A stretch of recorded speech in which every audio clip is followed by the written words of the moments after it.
عزیزانو بلقیس چې څه وخت کې د سلیمان علیه السلام په خط باندې خپلو جرنیلانو سره مشوره وکړه، نو داغه مشورې خلاصه دا وه چې بلقیس وی چې زه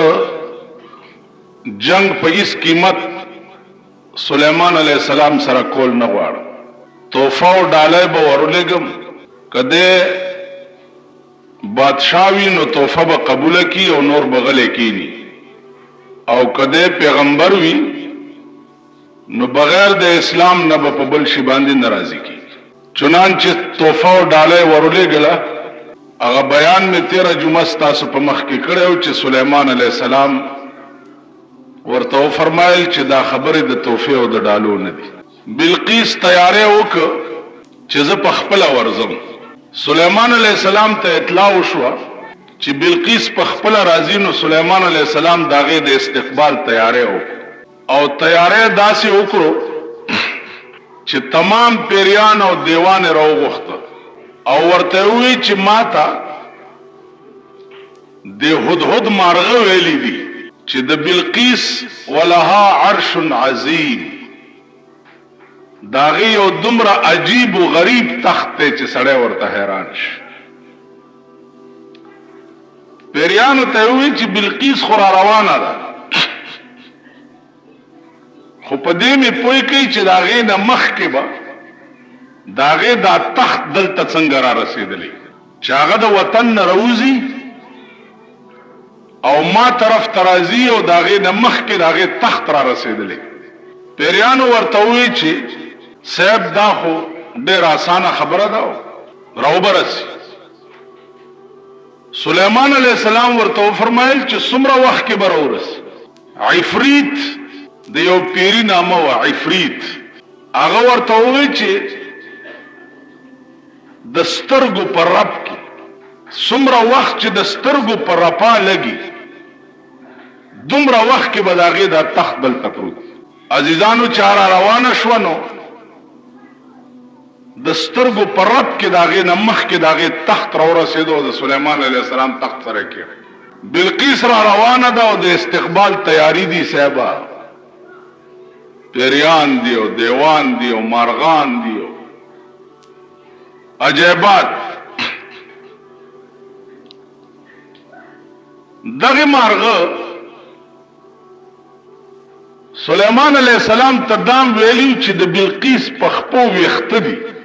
سلیمان علیه السلام خیال وکړو چې دا خبره به څنګه رښتیا کیږي چې د بلقیس په خپو ویښته دي. اوس دا خو بادشاہ ته سړی ویلی هم نشي چې ته لږه پنسه اوچته کړه چې زه ستا خپې وګورم. دا مشوره وشوه چې دا مشوره وشوه پیریانو دیوانو ووایي چې صاحب دا به په ځان پوی هم نه وي او پنسې به اوچتې کړي او ته به یې خپې وګورې. کومه لار چې د دې د استقبال دپاره جوړه وه هغه لاره کلهمه داسې د شیشو جوړه کړی شوه چې رانږدې کېدو سره به سړي ته دا پته لګېده چې دا اوبه دي. ترقي یوازې په پاکستان کې چغې والی کېږي ملک په تړکۍ روان دی، ملک په تړکۍ روان دی. تاسو که خیال وکړئ دا د پاکستان حکومتونه چغې وي ملک په تړکۍ روان دی، ملک په تړکۍ روان دی. ملک دا په تړکۍ روان دی چې پرون د 50 کسه په کراچۍ کې مړه کړه، تا اوسه پورې ملک ته د سړیتوب چل نه دی ښودلی.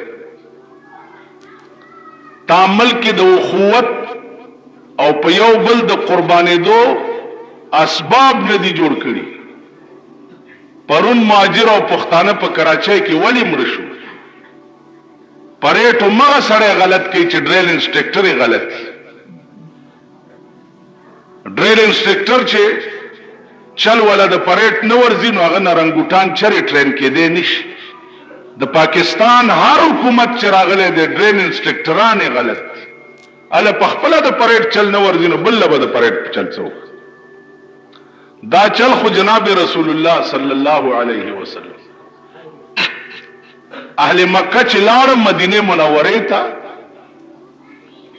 نو اهل مکه هم کینول او اهل مدینه هم کینول او ورته وی چې زستاسو په منځ کې رورولي جوړو ځکه چې دې کې څه خلق هجرت کړي دي د مکې نه راغلي دي مدینه ته او څه خلکو د مدینه باشندگان دي نو ملکونه جدا دي زستاسو په منځ کې عقد مواخات قائمو عقد مواخات معنا ستاسو منځ کې رورولي جوړو چې دا فرق د منځوزي چې دا د مکې سره دی او دا د مدینه سره دا فرق بنئ فرق به صرف دای چې دا ټول د رسول الله صلی الله علیه وسلم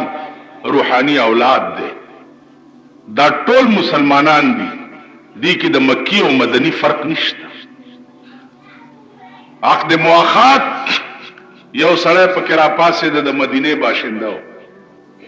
هغه ورته وی چې صاحب ما سره چې د چار اور ولی جوړه ما سره نو د داسې سړی اور ولی را سره جوړه ک چې د چا خزه نه مکې نه راغلی مهاجر وي او خزه نه وی چې ولی وی زما دوه خزې دي چې زه یو خزه ولا ورکم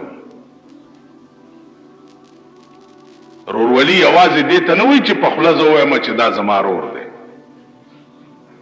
زما دوه خزې دي زه به یو خزه طلاق کم او دله بیا ورکم چې کور یې آباد شي یو خبره ورته کوم خزه به اله طلاقوم چې دې کور ته بوزم او دواړه خزې ورته وخیم نو چې کومه د ده خوښی چې هغه زه طلاق کم او دله ورکم ودا ولی ودا ځکه که زه په خپله خوښه یو طلاق کم نو خدای پاک به وایي چې ستا کومه نه وه خوښه نو دې طلاق کړه او دله دې ورکړه نه چې دې خوښه کړي او زه یې طلاق کړه تاسو به مونږ به داسې به څوک عقد مواخات دې ته وایي چې کوم د اهل مکه او اهل مدینه او منځ نن زمونږ په دې ملک کې سال دی دا سال جوړ دی دا دیوبندی دی او دا بریلی دی او دا مودودی دی او دا پنجپیری دی او دا پلانې دی او دا څه د خدای په قهر دا ملک اخته یو لوی قهر په دې پاکستان نازل دی لوی قهر او د دې قهرونو د نزول وجه صرف د پاکستان د نااهله حکومتونو د لاس په کار خدا دی چې د ملک حکمران مبلغ وي د ملک حاکم مبلغ وي تقریر کولې شي نکاح تړلې شي جنازه کولې شي د جمعې منځ ور کولې شي جلسه شو پکې مذهبي او سیرت النبی باندې تقریر کولې شي حکمران د ملک خدا سي پکار زمونږ د ملک حکمرانان پرې چې یا د چنډ متناستی او یا صاحب د کرکټ تماشو تناستی یا د اکی تماشو تناستی یا چرته د چا کور روانی او دوی له کنچی ور کی افطار پہ اس کی افتتاح کر رہے ہیں افتتاح کر رہے ہیں افتتاح کر رہے ہیں دا زمونږ د ملک حکمرانان دي نو د ملک بیړه تبا کیږي د ملک د نااهله حکمرانانو د لاس دوی کې دین نشته بیا مونږ غوندي خلق روټي خلاصي چې مرګري کړی دي هغه روټي خلاص چې دوی سره په مجلس کې ورولینم د دوی صفاتونه وک د دوی الکه ورځي د کلو کې یو مدرسې افتتاح کړ نو یو وزیر پکې تلو یو مولا را پاسې دلې ورونو رونو د خوشقسمتۍ خبره بله ده. تاسو پوه نه زه په دې نه یم چې دا وزیر دی دا صاحب خوشحال په دې ما چې په ملک څومره اسلامي مدرسې دي نو د هغې افتتاح د ده په دې مبارکو لاسونو شوی. دا تقریر ولا ملا کړی. اوس کې به څه د وزیر لاسونه مبارک دي. نو کومې مدرسې افتتاح چې د دې وزیرانو په لاس باندې وشي دغه مدرسې دې هم خدای کور وران کړي. افتتاح خو د یو لوی ولی او د یو لوی بزرگ د یو لوی عالم په لاس باندې د مدرسې افتتاح پکار. نن دې بدقسمته قوم ته وګوره جاهل سړی براولي په هغې به د دین افتتاح کړي. دا دین شو. علما به ناست دي لوی لوی علما به ناست دي او جاهل به ورته ولاړي تقریر وکړي.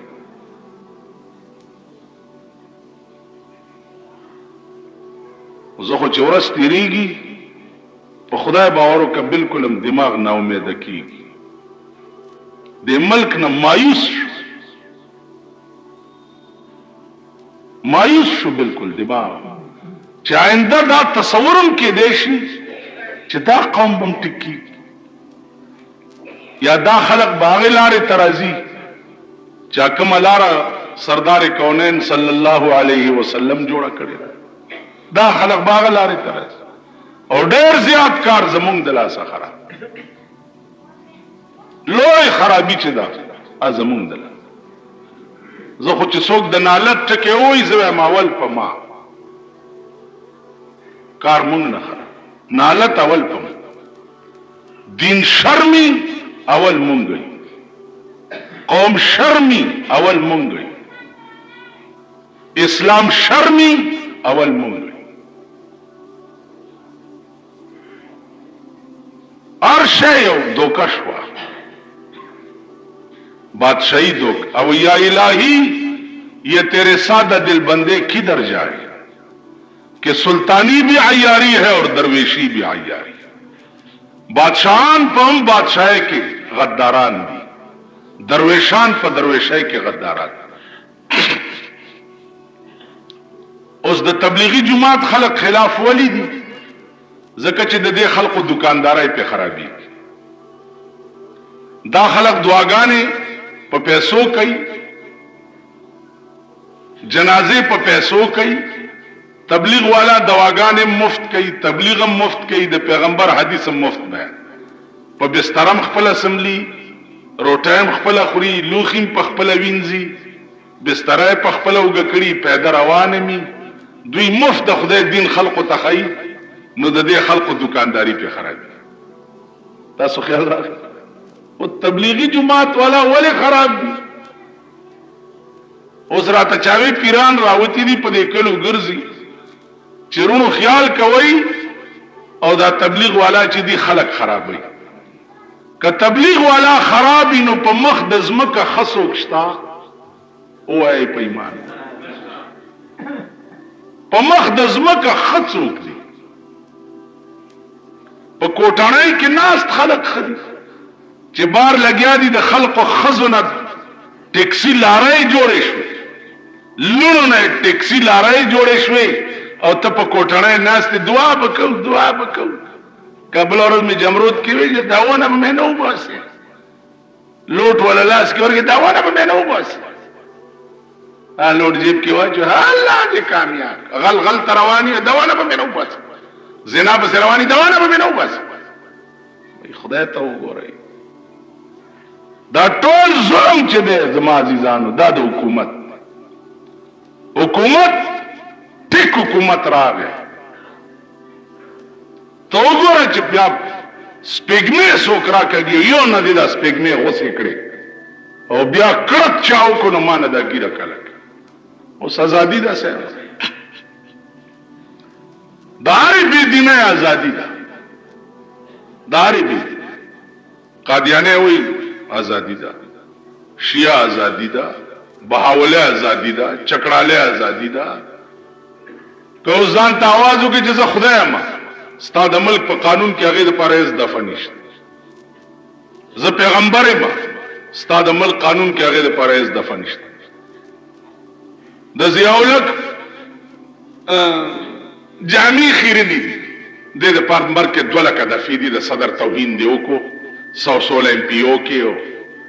16 مارشالله کې او 2 لکه لیبل یې به در باندې ولګي خدای پسې کنځلې کوه قانون کې هېڅ دفعه نشته پیغمبر پسې کنځلې کوه قانون کې هېڅ دفعه نشته پولیس FIR پې نشي چا کولی ځکه چې قانون کې دا دفعه شته نه هماغه د پیرنګي قانون دی چې کوم نن 200 کاله مخکې جوړ شوی نو ګناه په ملک کې د ملک د قانون دا او د ملک د حکمران طبقه دا چې سو پورې په پاکستان کې قرآنی نظام نه راغلی قانون نه بدل شوی ملک نه بدلی دا خلق به نور په نالت کی نور به شرمیږي نور به رسوای تاسو ګورئ ابل ورځ مې کتو غاټ پښتون تازه واده شوی چې مې کته بربنده خدای داسې تیره کړ او بیړه دې غره کړ دا ونی نه چادر په سر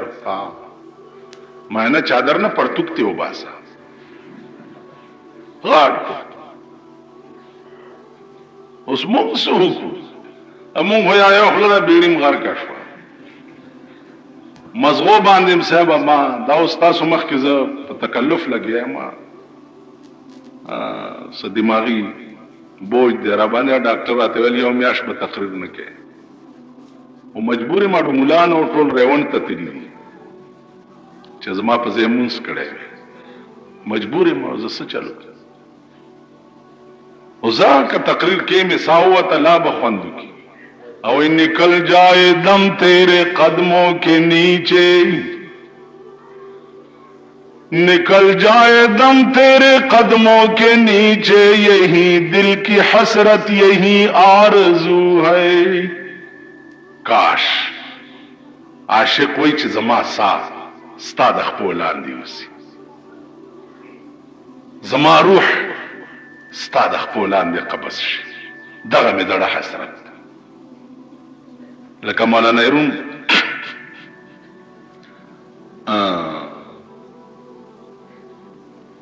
وای چې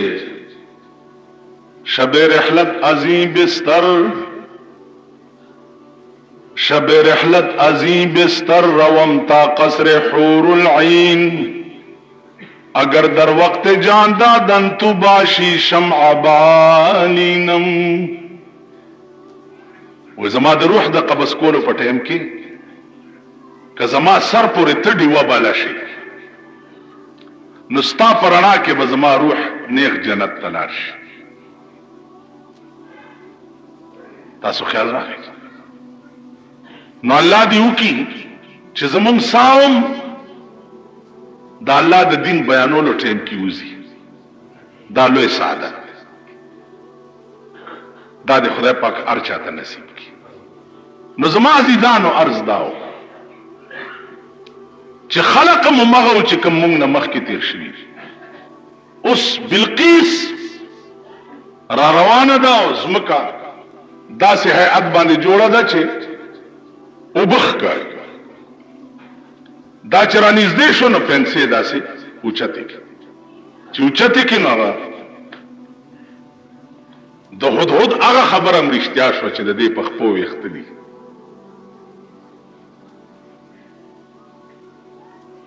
سلیمان علیہ السلام ورته اوبه نه دي دا شیشه ده د قدرت دې کې مې یو راز و سلیمان علیہ السلام ورته دا ثابتول غوښته چې د پیغمبر په مخ کې نور بادشاهان بې وقوفي شیشه اوبه نه پېژني نو هغه لږه کچا غوندې م شوه تاسو خیال راغی شان و شوکت چې د ده د استقبال ولیده او تخت راله چې تخت راله نو سلیمان علیہ السلام ورته وی چې په تخت کې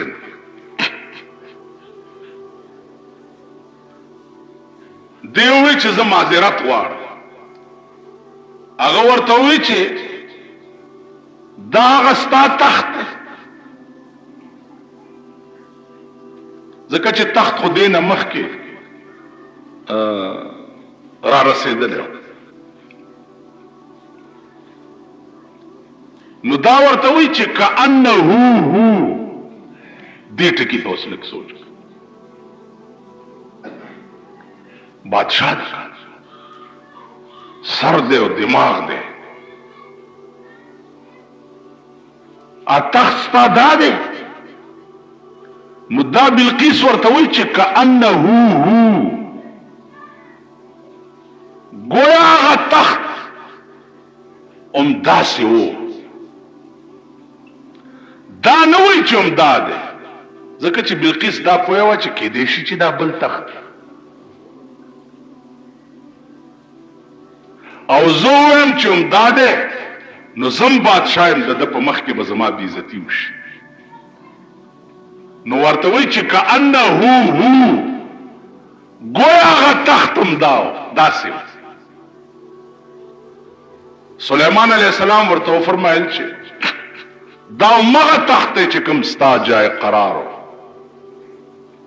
دا څنګه دلته راغلی؟ ورته دا ستا د راتلو نه مخکې د سترګو رب کې دلته را رسېدلی. سلیمان علیہ السلام په تخت ځان سره کېنوله. اوس بلقیس وی قالت رب انی ظلمت نفسی. اللہ فرمائی چې بلقیس ہوئی چې اے اللہ ما په خپل ځان ظلم کړی دی، ما په خپل ځان ظلم کړی دی چې ما ټول عمر نور ته سجدې کړي. د بلقیس د ټول سلطنت خدای چې دی هغه نور دا په خپله او د دې قوم دوی به نور ته سجده کوله او نور ته به خدای وي. نو عقل سر لراغه او وی رب انی ظلمت نفسی، خدای ما دا دومره موده په ځان ظلم کړی. واسلمت مع سلیمان، خدای اوس مې په سلیمان علیہ السلام ایمان راوړ. دا عقل یو بله خبره ووایي. مونږ هو عقل سره ډزې کړي دي، مونږ د عقل په خبرو چېرته پوهېږو. هسې وایم که مونږ د عقل په خبرو پوهېدی نو دا ټوله ورځ تاسو د دې خلقو د کرتوتونو ته ګورئ، دا بې عقله کارونه به یې نه کول. مونږ د عقل په خبرو نه پوهېږو. هسې لنډ غوندې درته ووایم. وختي هلته ناستم نو یو سړی مې کتو، نو ګنی په لاس کې دی، ګنی اوږد ګنی. نو دا یو سری سپینی، دا یو سری سپینی او هغه اوږده بلا کم از کم 2 ګزه ګنی آی نیولې اوس په سړک روان دی او یو سری سپینی او داسې غړپ چې یو سړی په سترګو ووالو په هغه بل سر باندې.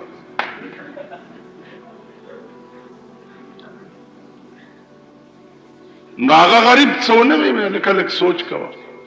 دی چې تی تیر شو نو مغسې پې لګیا دی. اوس تاسو رښتیا وایي چې اوم ډېر غټه بلا وه او ښه مزېداره ږیره هم وه. اړه کې مې ووایي چې زه ورته ویم، خو مالکه ما ورته ووایي نو څه د سړي زوی نه ښکاري. که د سړي زوی وی نو څه عقل به پکې وی چې هلکه سړی دې پې ووالو په سترګو دې ړوند کو، نو اوس خو د سړي زوی شه چېرته ودرېږه نو ویجو او بیا ووایي په ایمان په دې سړک ټوله ورځ دا کاري کوي. تاسو ورشئ په یورپ ممالکو کې یا نورو ملکونو کې وګورئ یو سړی ګنډېره وجوله نو پوستکې به تر هغې پورې په لاس کې نیولې تر هغې پورې چې تر څو پورې د کوړې د غورځولو ټینګ یا ځای راغلی نه او په هغې کې اچولی په عرب ملکونو کې وګورئ مجال شته چې کیله وخورئ یا سنتره وخورئ او پوستکې په سرک وګورئ نه ځای په ځای ټیمان ځوړند دي یا د کوړې اچولو ځایونه دي دا به تر هغې لاس کې نیولی چې هلته یې وغورځوئ تاسو چې په لار روان یې او کیله وخورئ نو یان په سرک منځ کې به وغورځوئ نو چې هلته ماشوم یا سړی را روان یې او د کیلې په پوستکي خپه کېږي نو یو خپه مشرق ته لاړه شي او بله مغرب ته لاړه شي دا خلک دا څه د سړي زامن دي دا بني آدم دي ټول څښا اوبه په دې سرکونه او بیا پې دا موټر یو لاره شراپ شروپ جوړ هر سړی د غلو او د متیازو په ویڼو لاندې دا خلق دی دې کې څه عقل متیازې به وکړي او دس به اوچوي په لاره به روان دنیا ته به دا ښیي چې ما ګنې او دس وچوم زه مزګزار یم زما عزیزانو عرض دا و چې دې خلقو کې عقل راځي نو بیا به قیامت وختي یو هلک دی په سایکل زلمی هلک دی داسې نو د سایکل دا مخکې پایه اوچته کړه او په دې وروستی پایه دی اوس چې په وروستی پایه دی نو مخې له وله ټانګه راغله چې ده پایه لګوله خدای بچ کو کینې ورمیږ به یې مات وی دا کومه مستي ده نو ارداو چې یو تیراواله ښځه وه چا ورته وی خورې څه حال دی هغې وی خورې پوښتنې ما که ډوبه ده و ډوبه به پوتې شي پوښتنه ما که ډوبه ده و ډوبه به پوتې شي نو دا توقع مه کوئ چې دې نه بعد به هم دا قوم چېرته د بني آدمو په قطار کې راځي یا چېرته سړي کېږي نور به لکۍ کېږي نور به په نالت کېږي غل متیازې به په یو بل تپل شروع کوي تاسو به وکړئ یعنې تر دې پورې شوي دا به تاسو ومنئ چې په واده کې یو سړي سره یې نه لګي او په بوتل کې متیازې اچولي دي متیازې او پکې یو ساس کې عطر اچولي او هغه متیازې پاسېرو د پاسه په هغه سړي چڼکاو کړي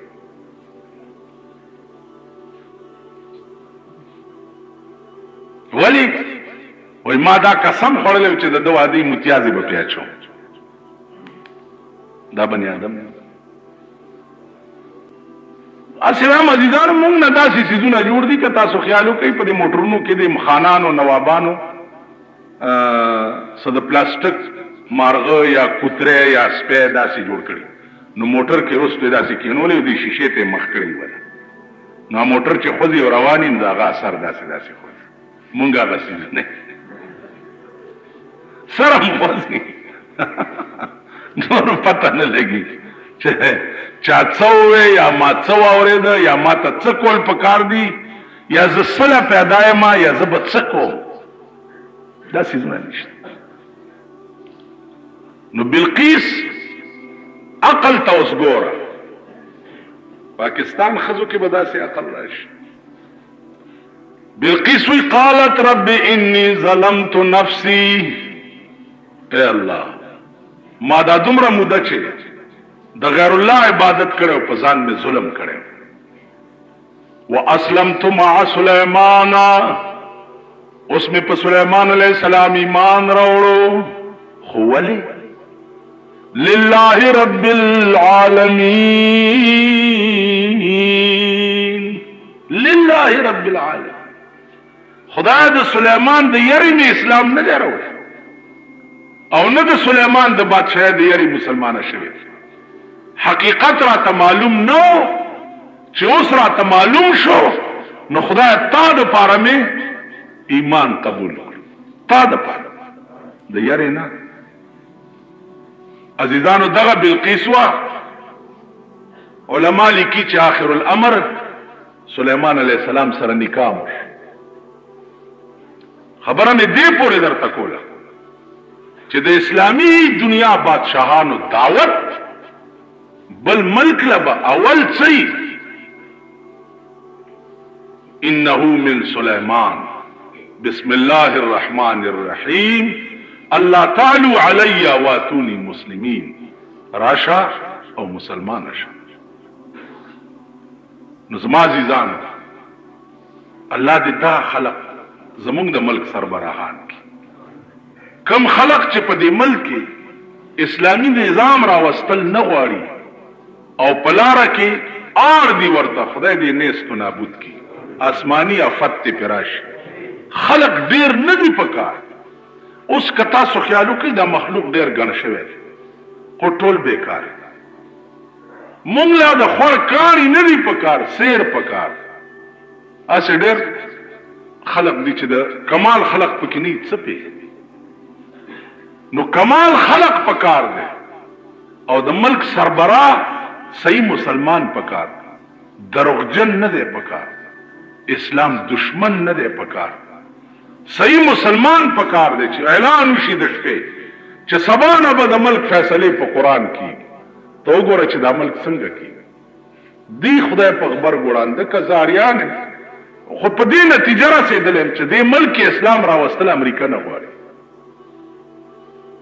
چې امریکا وغوښته چې د پاکستان قانون د اسلام شي اسلام کیږي.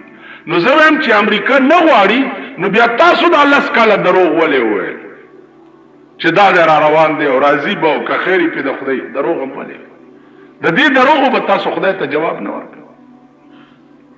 نن همونګه او زمونګه د باروفات جلسه شروع دي. جلسه ډېری زمونږ د اوګو خېټوم جلسه انجمن تبلیغ قرآن او سنت جلسه زما وخت تیر شو چې ځانو نه هغه د پاره چنده کول مونږ په اوګي خېټه فارسی وایو د خلکو سره نو مانځنه پسم کچا سره پیسې وینو د چنده کې واچوي نو مونږه جلسو اجازه غواړو سره پلانې دې کې اجازه نه نه نه پلانې مولا نه نه نه نه پلانې نه نه نه نه لکه څه چلې دا ملک چا وران کو سټي موزه ملک علماء وران کو کمل د انبر سرو میخ وران کو ملک پاکستان خو خزو وران څومره غله سړی چې دي تاسو قرآن ولور کې خزو د پاره غلې کوي خزې نه سنباليږي دا غي ونده نه پوره کی رشوت کسو کړي والله خزو د پاره د خزو اخراجات نه پوره کی نو مون سره نور اتیار نشته او نور سره نور حربې شته بدغه چغین دی او خدای ته وینا ده چې یا الله د دې ملک ته لاج وسات دا پډېرو لوی وینو باندې جوړ شوی خو د دې پیرنګیانو د پرکټیانو د لاس تباکیږي لګیا دی. د بادشاہ حکم او د چراغ نو سلیمان علیہ السلام ته پیش کړ چې پیش کړ نو سلیمان علیہ السلام د دې هدهد په دې سر باندې داسې د ویختو سړای غوندې د سړای نه داسې ونیو داسې دچکې ولا ورک او ورته وی چې ته چرته تلې وی هدهد ورته وی چې او سلیمانه د هغه ورځې نه ویریږه چې په کوم ورځ باندې به ته هم د چا په مخ کې پیښ شې دا یوازې زه نه یم چې زه ستا په مخ کې پیښ یم بلکې یو ورځ به ته هم چاته ولاړې او تا نه به د زندګۍ تپوس کی. دا خبره سوه چې د سلیمان علیه السلام زړه وران کو بالکل او زره پرې خوا مارغه او په ډېرې عاجزۍ کې بیا تپوس کوي. سلیمان علیه السلام معذرت وکړه مارغه ته چې ما معاف کا. مارغه ورته وایي چې زه نافرمان دیم زستا په سلطنت کې چې ستا تابع اوسېږم نو زه یو دومره عظیم خبر پسې تللی وم چې سلیمانه د هغې علم تا ته نشته. ما تاله دومره عظیم خبر راوړی دی چې د هغې علم تا ته نشته. سلیمان علیه السلام نورم ډېر متاثر شو، ورته وایي چې څه شی دی؟ وی ما تا ته خبر راوړی دی د شهر سبا او د هغه ښار بادشاه چې دی یو ښځه ده، بلقیس نامه یې ده، او د هغه بلقیس لاندې 12 جرنیلان دي او د هر جرنیل لاندې 1,00,000 جنگي فوج دی. د داسې ښار خبر مې درته راوړی او بیا د هغې یو داسې عظیم تخت دی چې په کوم تخت بعد دا بادشاهي کوي چې د هغې مثال بیا نشته. سلیمان علیه السلام حیران شو، د دې دومره عظیم ښار خبر یو مارغه راوړي. هسې که تاسو کې لږ سوچ وي او په خبره پوهېږئ،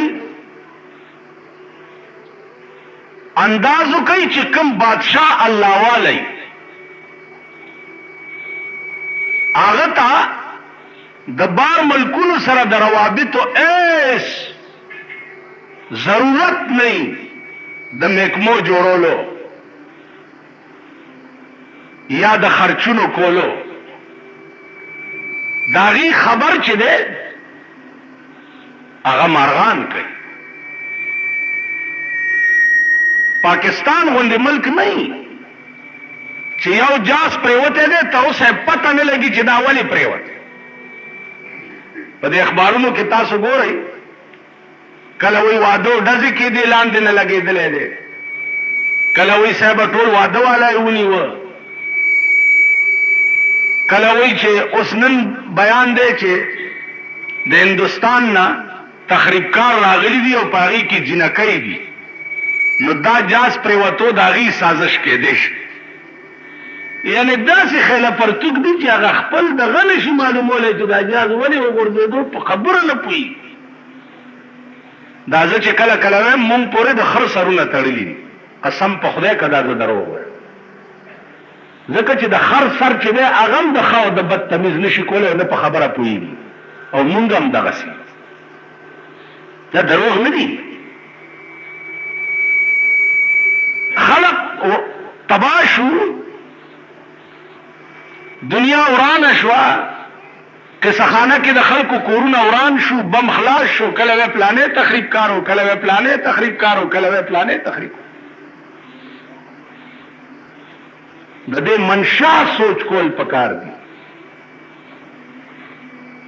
چې دا تخریبکار ستا ملک ته راځي ولې؟ هغه ملک سره ستا څه چل دی چې ستا ملک ته تخریبکار رالیږي او خلق تباه کوي؟ نو ملک سره خبرې وکړه که نه.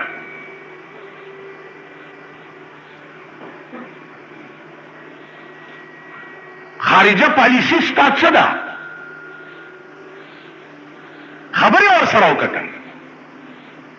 چې هلکه ته زما ملک ته تخریبکار ولې رالیږي؟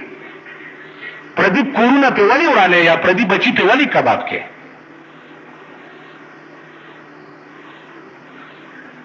نو عزیزانو عرض دا و چې زمونږ د ملک بادشاهي داسې شی دی لکه نوشروان بادشاه په لاره روانو، بختک وزیر ورسره و، نو د کارغه او د خارونۍ جګړه وه. نو بادشاه د خپل وزیر ته وویل چې دا کارغه او دا خارونۍ ولې په جنگ دي؟ وی صاحب پرېږده یې، وی حل وایه دا ولې؟ وی دا کارغه د دې خارونۍ نه لور غواړي زویله، او دا خارونۍ نه ورکوي. نو وی څه وایي؟ وی خارونه ورته وایي چې 100 خارونه وران شوي د لور په مهر کې راکړه نو اله به لور در کوم کې نه در کوم. ویلې کارغه ورته څه وایي؟ وی کارغه ورته وایي چې دا لږ خارونه وران شوي واله او نور چې نوشروان بادشاهي او بختکي وزیری د سډیر خارونه به وران وګوري. ویل خدا ما تا پورې ویلي دي. ویل او صاحب ته بادشاہ یاد کړي او زه وزیر یاد کړي چې دغه بادشاہي او دای وزیری د سډیر خارونه به وران. نو چې ضیاء الله کې بادشاہي او جنیدو وزیر اعظمي د پاکستان دی وران وګوره. بھائی تخریبکار رانے تخریبکار علاج سوچ کا چې دا تخریبکار راضی والی علاج سوچ او برا روانی دی خپوی چې په دې لار سیلاب راځي او بیا د خور په منځ کې کور جوړه او درمیان قار دریا هم چو بندم کر دئی باز میں کوئی کے دامن ترمکن ہوشیار باش دریا په منځ کې د کینو لما او دې تړلم او راته چې لمنیم لمدې نکي خبیا مونږه یې جلوس رو باسو هاي کوئی انتظامیہ فیل شو پلانے فیل شو پلانے پولیس فیل شو بھئی پولیس فیل شو آرہ تانا کیوں گو رہا سلویخ سپایان پا سلویخ تو سپایانو کے لس چی دی آغا خو پتانا کے ڈیوٹی ورکی او شل چی دی پا کم سرک وزیر یو نیو وزیر خو پا سرک تیری گی شل چی دی اگر سرک ساتی چی وزیر سے پا خیر خیریت تیر او داری تانے سر سلور لکا بادی دا نو پلس اس پایانو سلور لکا را چنگی خبر پوئی گئی پلس اس پایانو سلور لکا بادی را چنگی دا لس پایان با سلور لکا کورنو باندې ولاړی او پیرے بور کئی چی دی کور تسوک بم کی نگی یا دی دکان تسوک بم کی نگی دا عقل منی یا دا کی دیکھ اول خو پولیس تا نا که پولیس تا دا دوی پا بنگلو ولار دی او دوی لسراک ساتی نو زما تحفظ بسوک کئی یا زما حفاظت بسوک کئی تاسو خیال را نو عرض داو عزیزانو سوچ دا پکار دے چی زمون دی ملک دا ولی کی گی خاص کر پہ خور دا بارود و آڈا والی جوڑا شوا غرم سڑے والو زی دکان والو زی سڑے کباب شی پتہ نہ لگ دیو جنا عرض داو چې په کومه لاره دا سیلاب راځي هغه لارې ته بنده چول پکار دی او سرونم د چرګانو چټوان شه دغه بادشاهین د مرګه پاتې شه هغه لارې ته بند واچوئ چې په دې لاره دا بلا راوړي ولې هغه لارې سوچ وکړه دا عقل ممکن نشته نه عوام په دې خبره پوهیږي او نه حکومت په دې خبره پوهیږي ځکه چې د نوشروان او د بختک کیسه ده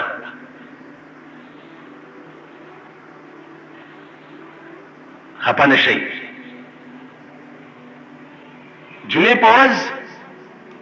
دومره ګډې وډې نه وي ویل پکار لکه چې زه یې وایم خوړه مې دې خولې نه بوټ وځي زړه مې وځي دا بادشاهي داسې ده لکه یو بادشاه او د دنیا قمقل د دنیا قمقل خو چې خبره بیا کول څه غول به ضرور اوس ته وګوره نن لسمه ورځ ده حج پالیسي باندې ستا ټول حکومت اخته دی حج له به داسې خلق ځي او داسې به روان شي او داسې به هلته لاړ شي او دوایانو والا به داسې چلی شي هلته به ډېرې ونیسي هلته به بیا کیني هلته به بیا سملي او مینا کې به اوبه وڅکي او عرفات کې به بیا داسې چلو کي او په مزدلفه کې به بیا داسې لسمه ورځ ده چې صدر او وزیر اعظم په دې بلا ګرفتار اوس ته په ایمان یې چې دې ته ضرورت څه دی دې ته څه ضرورت دا پخوا به چې خلک حج ته روان شو او اته میاشتې به پیاده مزلې کولې په مکې او د مدینې منځ کې به پوخانو مزلې کېدې په 12 ورځې کې به رسېده او حج له به هغه سړی تلو چې د سلو نه به اورېدلی بوډا به لاړو صاحبه په بحري جهازونو کې 14 ورځې به په اوبو جهاز کې غړچېدو بیا به هلته په خپلو خپو غړچېدو اته میاشتې پس به نېغ بوډا راغی حاجي صاحب راغی اوس تلی نه چې بیا راشي چې چېرته ګورې په خپک دی د حاجي کوتک شا په سر دی چرته خپک دی پاجي به دی اجیانو سهل جوړ شوی اج نه ده پخوا به چې عجیب بزرگ بو ولی بو شپه ورځ به خدای ته په سجده پروتو اوس چې ورانه وکړي نو ته تحقیق وکړه عجیب وي چې ورانه وکړي ته ورته وګوره چې په لار روان او په سایکل یا په رشکه کې یاره چې رشکه دې بې وخته مخې له راغله خو چې ویې ګوري ګیري والا به پکې نه د خدای په قهر اخته دي صاحب نو نن لسمه ورځ د صاحب حج داسې چل دی پالیسي ده پلانې دی دومره بزي دومره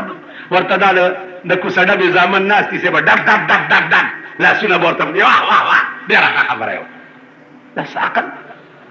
بھائی عیدی چې په جعفر شو روانه وای که په لاره کې مړ شو هر کال به حج کېږي که ژوندی راغی حجي راغی بس خبره خلاصه شوه دې باندې دومره وخت ضایع کول څه ضرورت دی نن لسمه ورځ ده صاحب رپورټونه دي اخبارونه دي فوټوان دي حج کانفرنس دا حج چې د کوم ځای نه راغلی دی دا هغه ځای قانون سره وګوره په پاکستان کې څه کېږي دا هغه ځای قانون په دې کعبه چې کوم قرآن نازل دی دا د مدینې صاحب چې کوم قرآن په 23 کاله کې راغلی و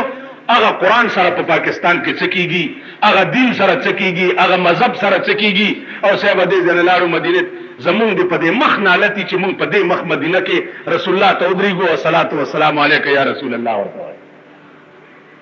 مونږ چې ورته ودرېږو چې یا رسول الله وګوره اتا چې کوم قانون مونږ ته پرېښی مونږ د چینو په شپول او د غویانو په استبل کې غورځولی دا قانون دا دی که نه د المارۍ کې تاسو وګورئ دا سپارې پرتې دا قانون ورشه د انګریزي کتابونه مو ګوره په یونیورسټو په لایبرریو کې او ستا قرآن هم وګوره چې په دې المارو کې څنګه پروت دا قانون دی عزیزانو بادشاہ دی انتهایی قمق وزیرانو ورته وایي چې بیړه دې غر کشه ته چې خبره کې نو د تور ګونګټ روړې بوی پرېږدې او چې خبره کې بوی پرېږدې لږ سوچ چرته عقل ویل نو څه وکړم چې زه کمقل یو وزیر پکې راپاڅېدلی دی هغه ورته صاحب بل کار کوم اوس دا خو چا نه شو ویلی چې کوشه د کرسۍ نه کوشه ځکه چې د مارشل الله جرنیل و تاسو پلار به یې کوز کړي خو دا څوک ویلی شي مونږ صدر صاحب ته څوک ویلی شي چې ته کوشه نو تحت الثرا به دې ځئ دا چا ویلی نه شو ویل صاحب داسې چل به وکړو چې ستا د تشو متیازو ځای پورې به یو تار وتړو او هغه تار به د قالینونو لاندې پټ راغلی مونږ سره به او چې ته نورو بادشاهانو سره خبرې کوې او قمقله خبره شروع کړي نو مونږ به تار راکاږو نو ته به پوهېږې خبره په بله اړه وه ویل ډېره ښه ده هسې هغه پورې څه له خاندي تاسو دې ځان ته هم وګورئ بله ورځ دلته جنګ تېرېدو نو دومره ګیرو والا پکې روان مخکې بینډ روانو او ګیرو والا پکې روانو ګلونو ګنټې پکې نو مال هم داسې وکته ویې خندل چې خفه کېږئ مه تاسو هغه ځای ته رسېدلي دي خدای په راستۍ که د هغه لیسټ لکۍ ده زمونږ به 3 ګزه وشي که هغه ځای ته مونږ ورسېږو دا مونږ د بدې ورځې ښې وایي پیشو تر هغې پورې شی ښایي چې په مږو نه وي پېښه د تاسو د بدې ورځې ښې خاندئ ما تار یې تړلی دی صاحبه خو چې خبره کوي او غلطه خبره کوي تار راکاږي په بله یې وارې یو ورځ یو بادشاه راغی تپوس ترې کوي چې یاره په دې مې پوه کوي چې ستاسو په ملک هم د دې تار رواج شته دا بادشاه ورته وایي هغې زر تار راکوچو بیړه دی غرکش اوس ته ورته دا وایي چې زما په تشو متیازو ځای پورې تارونه دا هغه دي سړی خو ګورې جي یو سړي ډاکټري کړې وي نو د مریض علاج کولی شي یو سړي ډاکټري نه ده کړې نو د مریض علاج به څه کوي یو سړی پالیسي پوهېږي ته ورشه پالیسي ستا نه غیر چاپېر ملکونه دي د هغې وګوره د روس پالیسي وګوره د چین پالیسي وګوره د امریکې پالیسي وګوره د برطانیې پالیسي وګوره پالیسي وګوره د انډیا پالیسي وګوره هغه څه پالیسي ده سکانو سال جوړ کړی دی په هندوستان کې، سال یې جوړ کړی. پالیسي د ملک دا ده چې ملک کباب شي، چې څه پالیسي د هغې لاندې به چلېږي، فوج به نه راځي. اوس تاسو ګورئ انشاءالله العزیز حالات په ملک کې بیا داسې پیدا دي چې زما د سترګو سترګو کې کېږي چې ملک به بیا مارشل لا راځي. بیا تماشا یې کوئ. مونږ داسې مونږ غروره که مارشل لا شي هم خدای مهرباني پکار که غم یې دغه لوئ، دې غټانو لاو، دې سرمایهدارو لاو، دې لچګانو لاو، دې لوفرانو لاو، دې بدماشانو لا، دوی له به غمي، مونږ له غم نشته. مونږ هسې ځان په مرګ حساب کړی مړی، نو مړ به څه مړ شي. غم د هغه څوک کوي چې چا د غم اسباب ځان ته جوړ کړي. الحمدلله مونږ د غم اسباب ځان ته نه دي. مونږ لمنه صفا ده، نه د قوم غداران یو، نه د ملک غداران یو، نه د دین غداران. ملک م آباد غوښتی دی په دین، دوی ملک آباد غواړي په بې دینۍ. غم به دغه لوی مونږ له نشته. اسباب او حالات دوی داسې پیدا کوي، حکومت په خپل حالات داسې پیدا کوي چې سهار راپاسې بیا به درته فوجیان په کوڅو کې ګرځي او ماشاءالله حالات دې له جوړېږي لږ. نو زما عزیزانو عرض دا و چې څو پورې قوم من حیث القوم ټیک شوی دی، قوم د قوم ته به ښه ورځ نه نصیب کېږي، د سکون ژوند به ورته نه نصیب کېږي. تاسو خیال نه.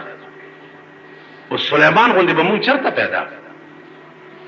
سلیمان علیه السلام هدهد ته وایي چې ښه ده تا چې کوم خبر د دې بادشاه ما ته راوړو، راشه زما خط ورته یوسه. نو سلیمان علیه السلام خط لیکي بلقیس بادشاه ته، لیکي ورته انه من سلیمان،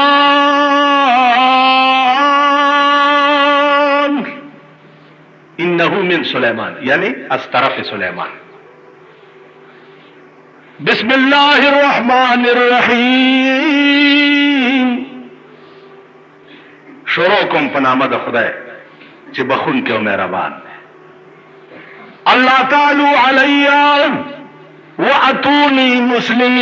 مسلمین. او بلقیس او ما باندې اظهار د فضل مکوا، خپل فوقیت به په ما نه ظاهره، راشه او مسلمان شه. برای راست آرډر ورته کوي، د طاقت ازمایي به ما سره نه کوي، راشه او مسلمان شه. خطزی څنګه بلقیس بادشاہ ته د سلیمان علیه السلام خطزی هغې د پاره سپیشل جاز څه شی دی؟